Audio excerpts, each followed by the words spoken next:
Thanks, Kathy. I'm Randy. I'm an alcoholic. I am so grateful to be here today and to have a program of recovery and to be aware that there are 12 steps. There's a 12-step program. It's 12 steps to a spiritual awakening. It's 12 steps to a spiritual awakening. I got to take each of those steps as a way of life so that I can build the new character, or so that a new character can be built. I don't think I really played that big a part in the new character. I don't even think the new character gets built. The new character is there. It's just asleep, and it's covered over with all this ego and all this living in this material world and all of this dis-ease that I have because I can't accept life the way it is right now. I want a different life. I don't believe that this could possibly be God's will for me, to have the life that I have. And I'm constantly dis-eased. I'm dis-eased. I'm not at ease with the life that I have, and I want a different life. I want something different. And so I'm always fighting and arguing and debating about how my life should be. And I can never just relax into maybe this is my life. This is my life. And maybe this is my health. And maybe this is the life that I'm supposed to be living, and I could now turn away from trying to change my life and just see what I could add to life. And I think that this morning I had an extraordinary experience. I sat down, I did some reading, and I did some writing, and I didn't want to write. I wanted to do something. I wanted to watch football. I wanted to do anything but be with me. But I said, no, this morning I have time. I can just do what I want to do. Is I want to be connected to God. I want to be in that spiritual relationship with the Spirit that I want to awaken. But I don't want to do the work to do it. I want to do what I want to do, and I want the Spirit to awaken over there. And then when I sat down and I did some reading, and in the reading, my mind started talking to me about, oh, you need to find a new teacher. You need to find a new school. You need some more discipline in your life. And really, I just had this extraordinary experience of knowing that the answer is in the 12 steps. It's not in a school. I want to go to school, and I want you to teach me how to be okay, but I don't want to do the work. I want you to do the work, and I want you to teach me what it's like if I would have done the work, and then I want the experience of having done the work without doing the work. So that's why I don't read the book. I go to my sponsor. He knows the book inside and out. He knew every word in the book. He knew how many words there were in the book. He studied it. I didn't know anything, but I knew when I was in trouble, I could call him. And he would tell me what I needed to know to be okay in the minute that I was in. And then I could go back to the business of being diseased and trying to find a solution for my problem that had nothing to do with what he was telling me. So I want to go to school because I don't want to do I don't want to do the connecting. I want to go to school and sit in a chair and I want to do I don't know how to describe it. It's like I want this thing, but I don't want it.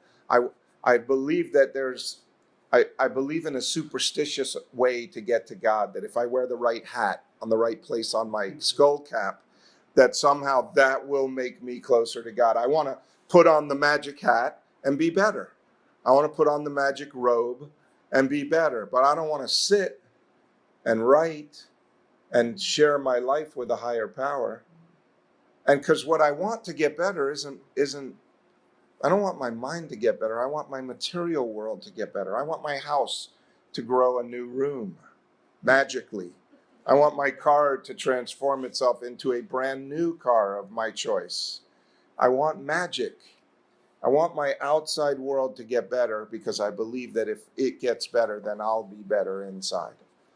And everything in me thinks that that's possible without doing the work. And really, It's so simple, because right now in this moment, I can be completely healed of alcoholism. Right now in this moment, I can have a deep understanding of my higher power. And right now in this moment, my higher power can give me the intuition, and everything that I need to know is already inside me. It's not in a school. It's not in a book. I read the book and it reminds me of what's possible, but it doesn't do what's needed to have what's possible. I have to be willing to do that. I have to be willing to make the connection to the higher power. And it's done through 12 steps. And the first step of it, you see, I was thinking about what every time we talk about the disease in here, but it's not the disease. It's because I'm diseased that I am here at all. It's because I was diseased this morning that I sat down and pulled out the books and the materials and started writing and trying to connect. So the reason we talk about the disease and knowing what the disease is that that's the thing. Knowing that I have this disease is the thing that could possibly help me to go into the steps for what the steps are needed for. So I like to just say real quickly, I have an unsatisfiable mind. No matter what I get, even when it's exactly what my mind tells me is what I want and what I need, no matter what, when I get it, once I have it, I don't want it anymore. I want that and something better. I have a house. All I ever wanted was a house. Now I have a house. Now it needs to be bigger because it's unsatisfiable. That's what's wrong with me. I have a fault-finding mind. I have a house, but it's got some issues, and I don't like it, and I don't want to do the work to fix it. I have an opinionated mind. I have opinions about my house and what it means to own a house and what it means to own a house in my neighborhood and what it would mean to own a house in another neighborhood. And my opinions keep me dissatisfied with where I'm at. I'm always in a hurry. If I need my house to change, it needs to change right now. I can't paint the back deck. I got to paint the back deck, the outside, the inside. I have to redo the kitchen and add on. It all has to be done, and it has to be done by this weekend. I'm easily frustrated. I start painting the back deck, and I get halfway through, and I don't like the color. Now I'm frustrated, and it's driving me crazy.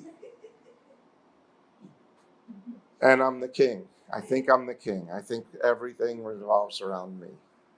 Not only do I want to paint my deck, I think you should paint it for me. And you should be happy to do it, and you should do it perfectly, and you should do it the way I want it done, and you shouldn't have any opinions of your own. You should just listen to what I say and do it the way I want it and shut up. And that's a way of life. That's why I am here. Because there's no way that I'm going to be comfortable in this world with that mind and with that disease. And so I get to walk into step one and admit complete defeat. I'm a complete defeat. I don't know how to have a house. I don't know how to paint a porch. I don't know what the house needs today. Could you show me? Could you help me? Could you help me? Could you be with me? That's step two. The first is I don't know. I don't know. I don't know. I don't know what's going to make me happy anymore. I know that my mind will constantly come up with new ideas of things that could make me happy. But they never do. I know that today. So I get to admit complete defeat. I'm a complete defeat at figuring out what I need for my life and then being okay with it. And then I get to start to come to believe. Now that I know that there's something wrong with me, I could come to believe that there's something greater than me that could restore me to sanity. And it doesn't happen by accident, and it doesn't happen in time, and it doesn't happen because I go to meetings, and it doesn't happen because I read, and it doesn't happen because I didn't drink today. It happens because I start to rightly relate myself to God. God, I'm a guy. I'm a guy sitting in a chair. I'm a guy sitting in a chair that is restless, irritable, and discontent all the time, no matter what's going on in my life, unless I have a relationship with you. So could you help me? Could you restore me to sanity? I've tried all morning. Could you help me? And then something new could happen. Either I get restored to sanity or I don't. If I do, I'm coming to believe that I do. And if I don't, then I either need to try some more or say, screw it. Okay, it doesn't work. Doesn't work. I've never seen anybody who's tried rightly relating themselves to their higher power that didn't get some results. It's only the ones that say no, the belligerent, savage ones. That's how it describes me in that state. The one who won't believe is belligerent and savage. And I have that mind from time to time. I become belligerent and savage in my mind. And then when I have the experience of coming to believe, and I have the peace that I know it for myself, and you can't take it from me. And I know that if there's something wrong with me, it's me. All of my troubles are of my own making. And God, I have to have God's help. All of my troubles are of my own making, and I have to have God's help. And when I have God's help and I have the peace, and I put some time together, little pieces of peace that I put together, then I have my experience. And based on my experience, I can make a decision. It's an easy decision. Do I want the experience that I have when I'm alone, which is full of fear and self-pity and anger and savage and belligerentness? Or do I want the experience that I have when I'm coming to believe, when I'm rightly relating myself to God? And that's a decision I can make. That's a decision to turn my will and my life, my thoughts and my actions, over to the care of God as I understood Him. As I understood Him, because I have my own understanding, my own understanding. I don't understand anything. The minute I understand how it works, my mind closes, and then there's no room for God to come in.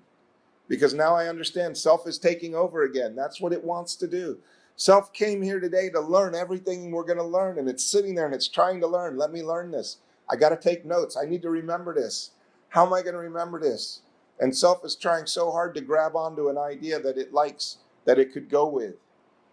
But self can't do this. That's the whole point. Even if I learn the best thing that there ever was to know on the planet today, right now, if self learns it, self can't do it, so it doesn't matter. And the beauty of the program is that I get to go directly to my higher power. No, I don't. I don't need anybody or anything to get there. I have to do it in light of my own circumstances. I'm the only one who can make the decision to start rightly relating to my higher power. And I'm the only one that can do it. You can't do it for me. No human power can relieve my alcoholism. That's a principle. That's an idea. You can't do it for me, and I can't do it for me. But God could and would if He were sought right now, if it were sought.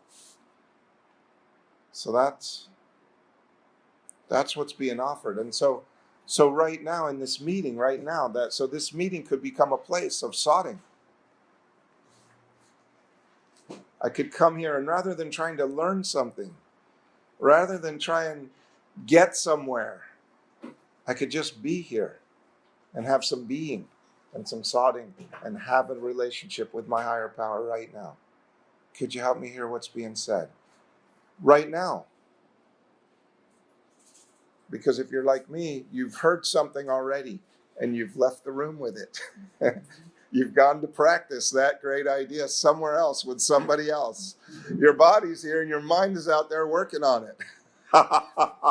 Which means that self is back in control, figuring out, oh yeah, that's a good idea. We're going to use that here. We'll use that there. It'll be great. Then we'll get that house. Oh man, it's so powerful. And it's so subtle. And I so want to take credit for what's going on in my life. Every natural instinct in me cries out against the idea of admitting my personal powerlessness.